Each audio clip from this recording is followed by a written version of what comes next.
anak kita ni mungkin tak minta tapi mereka sangat perlukan. Pernah tak kita tengok anak tidur dan hati kita tiba-tiba rasa macam sebab? Kita ni fikir kan, cukup ke aku sebagai ibu bapa kan nak bagi kepada anak ni?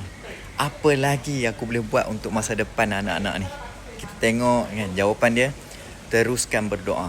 Kerana saat kita berdoa, pintu langit terbuka. Okey, ibu bapa dia tak ada hijab untuk doakan kepada anak-anak ni. 3 doa yang patut jadi amalan setiap ibu bapa. Doa yang nombor 3 paling best.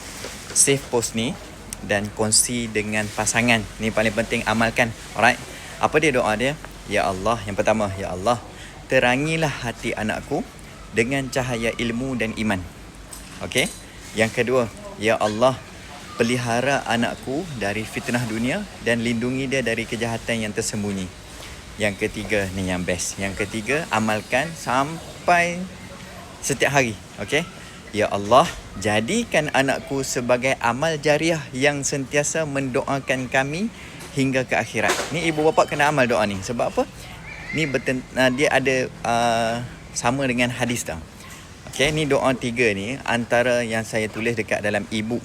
Alright. Saya ada sediakan e-book combo 4 dalam 1.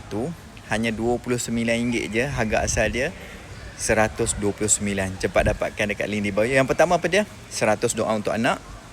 Ibu yang kedua, saat ibu berdoa, pintu langit terbuka. Buku yang ketiga, penghulu segala istighfar. Buku yang keempat, zikir pagi dan zikir petang.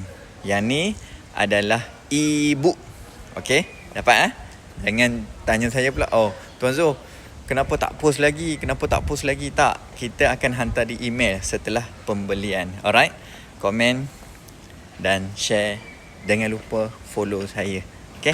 Nampak satu?